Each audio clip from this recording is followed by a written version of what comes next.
Bonjour à vous, bienvenue à l'Université numérique de La Réunion. C'est un plaisir de vous retrouver pour cette causerie sur l'histoire de la résistance avec Léon Landini. Bonjour Léon Landini.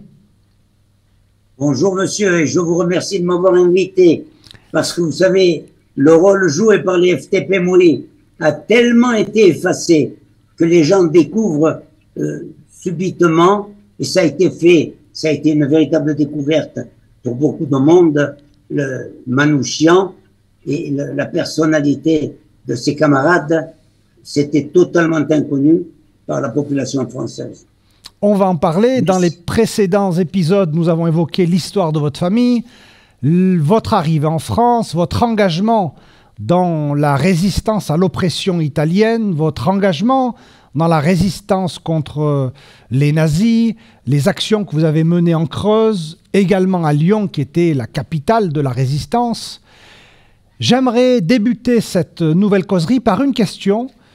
De nombreuses femmes ont suspecté d'avoir eu des liaisons avec des Allemands, ont été tondues et maltraitées à la Libération. J'aimerais savoir ce que pense le résistant que vous êtes du sort qui leur a été réservé. Eh bien, un jour, j'étais précisément avec mon copain Étienne, parce qu'on était souvent ensemble, après la Libération. On a vu une femme tondue, avec de la peinture noire, on lui a fait une croix gammée sur la tête, et il a bousculé de l'un à l'autre. On était tous les deux, on a sorti le revolver, on y a été, on a dit, le premier qui la touche, on le descend. Il dit, les Boches faisaient ça, on n'avait pas besoin de les chasser, ils faisaient mieux que vous pour faire ça. Et ça, c'est pas nous, c'est pas digne de nous. Et vous ne représentez pas en faisant ça. Ils ont tous baissé les oreilles et l'ont conduite à la commandanture, dont la suite, je ne la connais pas. Mais voilà à peu près notre réaction, mais on n'en a pas vu courir plein les rues. Hein. Moi, c'est la seule qu'on avait vue avec Étienne, et notre réaction était la même chez tous les deux. C'est impossible qu'on traite les gens de cette façon-là. Alors Léon, parlons de la justice à la Libération. Vous avez souligné dans un entretien précédent que les mêmes magistrats pétainistes qui avaient fait fusiller les résistants étaient ceux qui œuvraient durant l'épiration. Oui, effectivement. Je vous citerai quelques exemples. Il y avait un gars qui était garde-chasse dans l'est de la France, Aimé, il s'appelait, et quand la moitié de la propriété qu'il gérait était occupée, l'autre moitié était libre.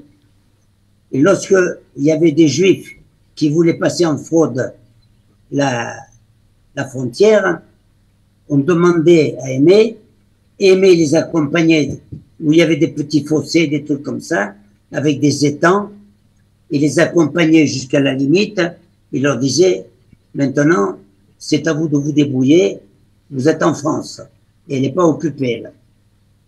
Et un jour, après la Libération, il a été arrêté, il a été condamné, précisément, soi-disant parce qu'il avait commis des crimes, ce qui était totalement faux. Il a vécu plusieurs mois, presque un an, chez mon frère, hein, parce qu'on l'avait mis en prison, et on menaçait de le remettre en prison. Alors, chez nous, on n'osait pas trop y venir, chez la Landini. Et mon frère est intervenu auprès du député Charlot, socialiste, et à plusieurs reprises, et à la fin, on a le hasard. Mon frère avait rencontré l'avocate qu'il avait défendue.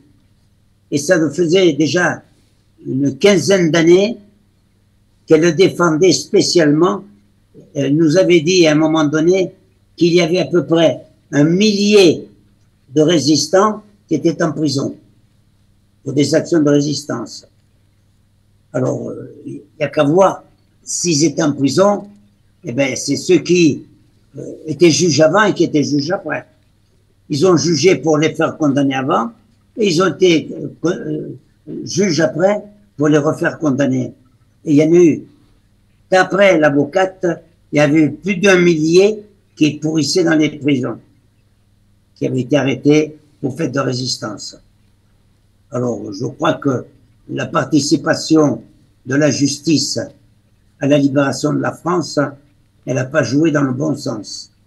C'était de l'insulte, de la calomnie, d'arrêter certains de nos camarades. Il y avait un copain, petit Paul, Paul on l'appelait, il était de Paris, et avec son groupe, pendant l'occupation, ils ont descendu un mouchard qui avait dénoncé et qui avait fait arrêter des résistants. Et ce mouchard était le père d'un capitaine de l'armée de Gaulle. Et le fils, quand il a su que son père avait été tué par des résistants, il a porté plainte et le chef de groupe qui avait fait fusiller son père, c'était Paul, et Paul a été arrêté. 48 jours, on n'a jamais su ce qu'il était devenu pendant 48 jours. Et au bout de 48 jours, avec les listes de pétitions, etc., ils ont fini par le mettre en liberté provisoire. Il est mort 40 ans après, il était toujours en liberté provisoire.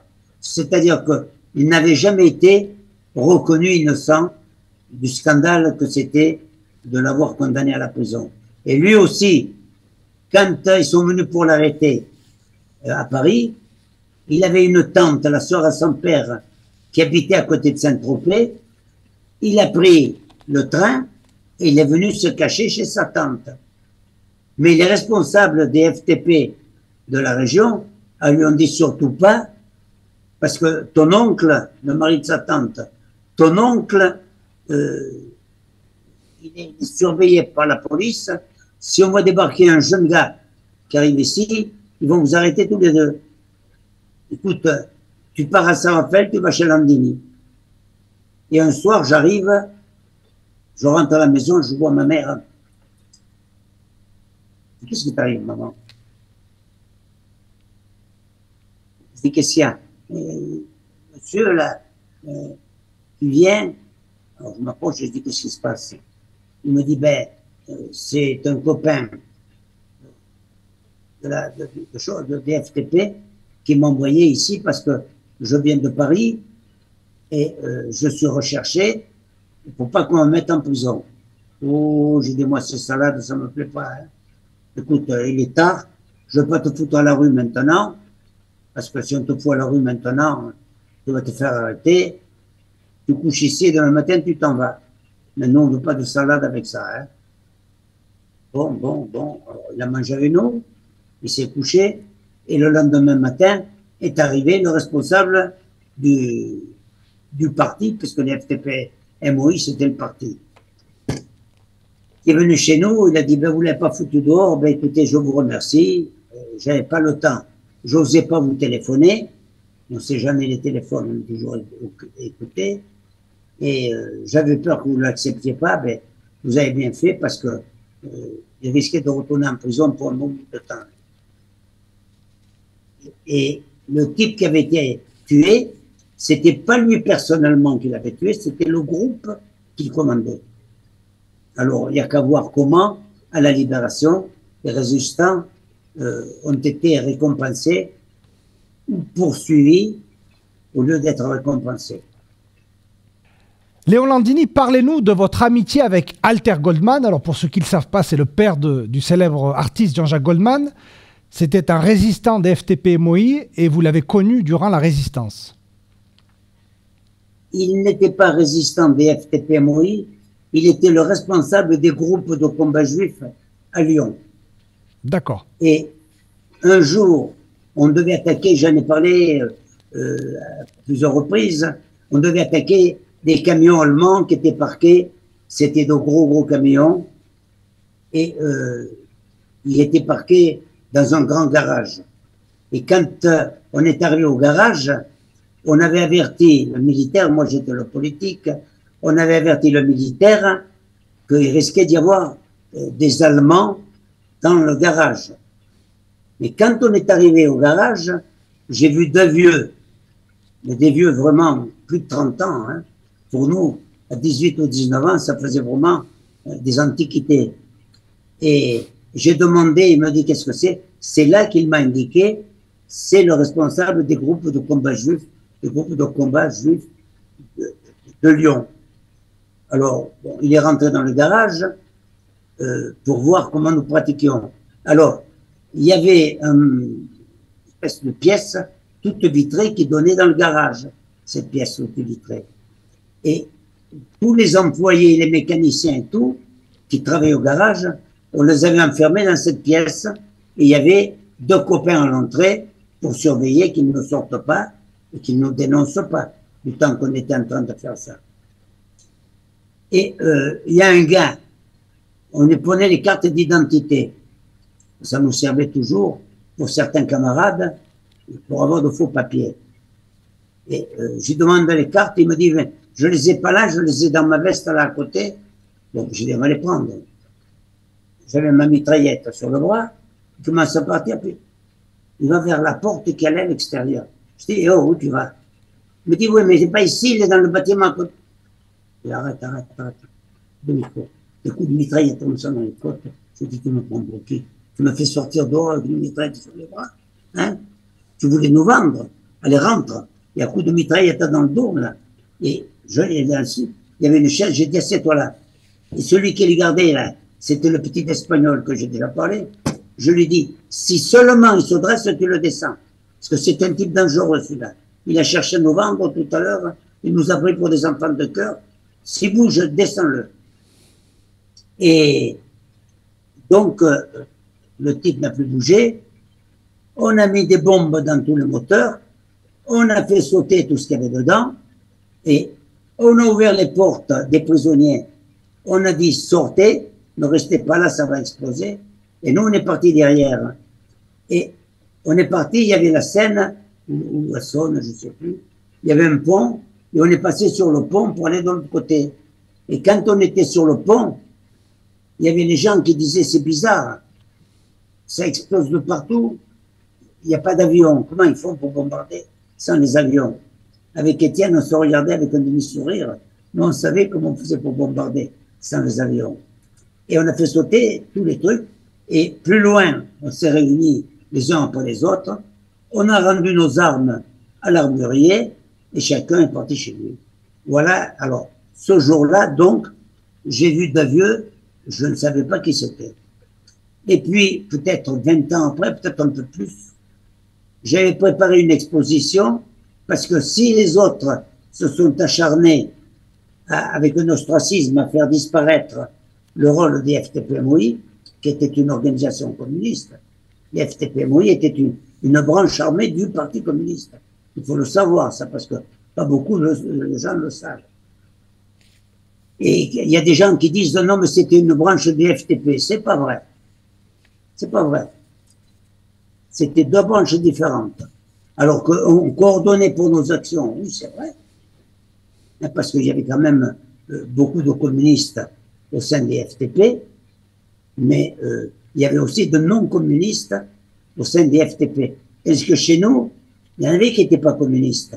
Mais quand la guerre a fini, presque tous, ils ont adhéré au parti. Et on ne leur avait pas fait de choses, de campagne. Mais ils avaient constaté que les seuls qui se battaient vraiment pour la libération de notre pays, pour un monde meilleur, une France libre, forte, indépendante, démocratique et souveraine, c'était nous qui employions ça. Et le programme du Conseil national de la résistance, j'ai à maintes reprises écrit et dit que le programme n'a pas été écrit par des écrivains, il a été écrit avec le sang des combattants qui ont donné leur vie pour changer ce monde, pour qu'on puisse vivre dans un monde libre, pour qu'on puisse vivre bien. Et c'est les raisons pour lesquelles nous avons œuvré à préparer un programme du Conseil national de la résistance qui a apporté dans les premières années de la libération, pas tout ce que nous espérions, mais beaucoup. Moi, mon père, lorsqu'il a touché la première fois sa retraite, il en avait les larmes aux yeux. Il dit, avec notre bataille, on a changé le monde. Avant, ça n'existait pas qu'on touche de l'argent. Maintenant, on touche de l'argent. Et ça a été tout à fait la chose. Et encore aujourd'hui, pour revenir, pour lier les deux, celle des combats et celle du groupe de l'FTP-MOI et de la résistance, le programme, eh bien, c'est une suite normale. On ne peut pas évoquer l'un sans évoquer l'autre. Parce qu'en définitive, tous nos sacrifices, ben, ça n'a pas été ce qu'on aurait voulu, mais ça a été de grands pas. Aujourd'hui encore, on continue à bénéficier. Ils sont en train de vouloir faire disparaître, en ce moment même, ce qui est scandaleux, tous les acquis du programme du Conseil national de la résistance. Une partie a déjà disparu, mais il en reste encore.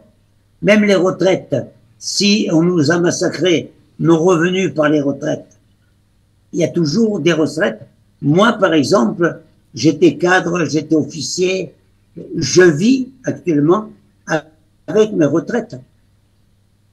Dans le monde d'avant, il n'était pas question de vivre avec sa retraite. Alors, je crois que c'était quelque chose, je répète, les conditions, et Dieu sait si je l'ai écrit des milliers de fois ou des centaines de fois, que nous nous battions pour un autre monde. Nous souhaitions changer tout. Et lorsque il m'arrive encore maintenant de dire nous nous battions pour changer ce monde, certains me regardent avec l'air de dire pauvre vieux, il gagate.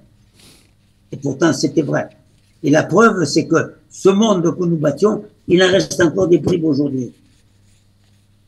C'est vrai. Je ne sais pas si j'ai répondu parfaitement à la question. Léon, quel regard portez-vous sur la figure du général de Gaulle? Mitigé. Mitigé parce que il y a eu un aspect du général de Gaulle qui est honorable. Si on prend par exemple les déclarations qu'il a fait en 1944 au sujet de l'Union soviétique, en disant les Français savent pertinemment qu'ils doivent leur libération au sacrifice et au combat mené par les soldats de l'Union soviétique, merci à de Gaulle. Il n'y en a pas beaucoup qui l'ont dit, hein, parmi les hommes politiques. Mais d'un autre côté, c'était pas un homme de gauche. Et il a démontré assez facilement, avec la mise en évidence des gens de droite, des ministres, etc. On a mis 6 ministres au gouvernement, et dès qu'il y a eu une possibilité, c'est peut-être pas lui directement qui l'a fait, mais ils ont été enlevés tous les 6, tout de suite. Et dès qu'on a enlevé les ministres, on a senti que les choses n'allaient plus dans le sens dans lequel nous avions fait tant de sacrifices. Et lorsque je parle de sacrifices, quand je montrerai tout à l'heure les photos de mes camarades, dans l'état où ils sont et tout, vous comprendrez que les sacrifices étaient immenses. Quand un type, devant les flics, on lui dit on va vous couper la tête, et qui répond bien, je vais mourir en criant vive le Parti communiste, et je demande à mes copains de me venger. Il n'y en a pas beaucoup ailleurs qui ont fait ça. Et moi, j'en ai que quelques-uns, mais j'en ai déjà pas mal dans mes recherches. Voilà, je crois que là aussi, les quelques mots que je dis permettent de comprendre quels ont été les sacrifices consentis par tous les vrais résistants, parce que lorsque il y a eu à un moment donné certaines situations qui ont changé, eh bien, on a vu que ceux qui n'étaient pas des vrais communistes, ils défendaient plus les intérêts de la classe ouvrière. Alors que nous, moi encore maintenant, je continue à défendre les intérêts des gens qui travaillent et qui nous permettent de vivre en mangeant convenablement, malgré toutes les restrictions. Bien qu'en France, actuellement, tout le monde ne mange pas sa faim. Et ça, c'est pas dit. On ne le dit pas, on le cache. Au contraire, moi j'ai entendu le président de la République dire « Oui, mais on a augmenté de 5% telle date à 5% telle date. » Alors, on devrait vivre dans l'aisance, Et il s'avère que tout le monde se plaint. Il n'y a qu'à voir les paysans, qui sont quand même des gens placides en principe. Ils sont en train de sortir les canifs, en disant on ne peut plus vivre comme ça. Alors bon, ce qui prouve que ce monde, eh bien, il fallait le changer à l'époque. On a fait quelques pas en avant, on refait quelques pas en arrière, mais il ne faut pas continuer à faire des pas en arrière. Il faut remontrer aux gens notre décision, notre responsabilité, et qu'on ne quittera pas les combats politiques tant qu'on n'en arrive pas aux militaires, parce que suivant les cas, ça risque d'arriver, n'est-ce pas? Et quand on voit ce qui se passe dans certains pays et que le gouvernement français appelle à envoyer des hommes là-bas, on se dit, mais enfin, qu'est-ce que ça veut dire? Est-ce qu'on peut tolérer ça? Et dans l'ensemble, le bourrage de crâne, on ne s'en aperçoit pas de cette goutte qui tombe tous les jours, qui finit par faire un trou dans la pierre. Et pourtant, quand on milite et qu'on est attaché du plus profond de son être à changer, vouloir changer ce monde, eh ben, on se dit, mais c'est pas possible qu'on en soit revenu à ça. Voilà, grosso modo, le fond de ma pensée. Léon, évoquons une autre grande figure de la résistance. Jean Moulin, que pensez-vous de son arrestation et de son exécution? Il y a certaines zones d'ombre, vous étiez résistant à l'époque, vous signalez par exemple que l'un des participants à la réunion avec Jean Moulin avait été arrêté par la Gestapo 48 heures auparavant. Oui, effectivement. J'ai dit tout à l'heure que pour De Gaulle, il y avait des aspects. Et puis, il y en a d'autres qui sont bien sombres. Une question que je vais vous poser, tout au moins, je ne vous demande pas d'y répondre, mais d'y réfléchir. Si Moulin n'était pas mort, qui aurait dirigé la France? Il y avait un duel entre De Gaulle, qui avait combattu en Angleterre, et Moulin qui avait combattu en France. Et mon Dieu, à un certain moment, il gênait Moulin. Alors, dans quelles conditions? Il y a un film par Perret qui a été fait et où il y a Aubrac qui dit la fois où on a tous été arrêtés, Jean Moulin était avec moi, on était les deux derniers à rentrer à la Réunion. Ben, moi, ça m'a fait un peu sursauter. Comment il savait que c'était Jean Moulin? C'est Jean Moulin qui est rentré avec moi. Et que justement, on dit que personne ne savait qui était Jean Moulin dans ceux qui avaient été arrêtés. Et qu'on ne cherchait pas Jean Moulin, on cherchait Max, un surnom. Qui avait trahi? Oui, il y en a un qui a été arrêté et qui a été relâché. Et qui ensuite à être sorti, il a cherché à avoir des renseignements sur Moulin en particulier. Comment se fait-il que on fasse, quand ils ont fait la première réunion, et que je dis que Aubrac a dit, je suis rentré le dernier en compagnie de Jean Moulin. Cette réunion, il y a un des participants qui dit, on avait donné rendez-vous aux membres qui devaient participer à la réunion, à 500 mètres au loin, on allait les chercher un à la fois, parce que personne ne savait, à part les organisateurs, personne ne savait où il y avait la réunion. Et là, que tout le monde savait où il y avait la réunion, qu'il y avait une même chose, j'ai perdu les noms, un amiral qui n'avait pas pu y aller, et il avait donné pour y aller à celui qui venait d'être arrêté par la milice et par la Gestapo, et qu'on l'avait relâché. Et c'est lui qui lui a dit, tu vas à la Réunion à tel endroit. Mais enfin, qu'est-ce que c'est tout ça? Alors, bon, on n'a pas de preuves fermes qui démontrent, mais assez de suspicion pour être très turlupiné par ces choses-là, en disant non, c'est pas possible que on fait une réunion, ils viennent, les principaux dirigeants nationaux sont là, avec Jean Moulin, avec Aubrac, avec d'autres, et aucune disposition pour se sauver. Même pas quelqu'un dans la cour avec un sifflet, pour siffler, éventuellement qu'il puisse se sauter par les toits, quelque chose.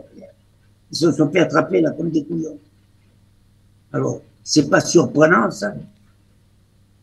Alors voilà, moi je dis que c'est très surprenant et très inquiétant, et que la confiance, eh bien, en Provence on dit « Fais des bains à Jean et tu le rendras cagant. Fais du bien aux gens et te le rendront chiant. » Et souvent, quand on pense bien faire, qu'on fait plus que ce qu'il aurait fallu faire, ça nous revient dans le nez. Alors bon, et là, je répète, Jean Moulin avait fait confiance à des gens qui n'avaient qu'une chose, c'était de le faire tuer. Pas tous.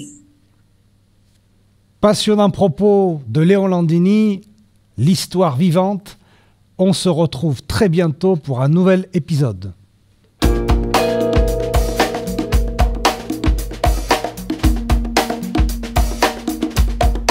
Thank you.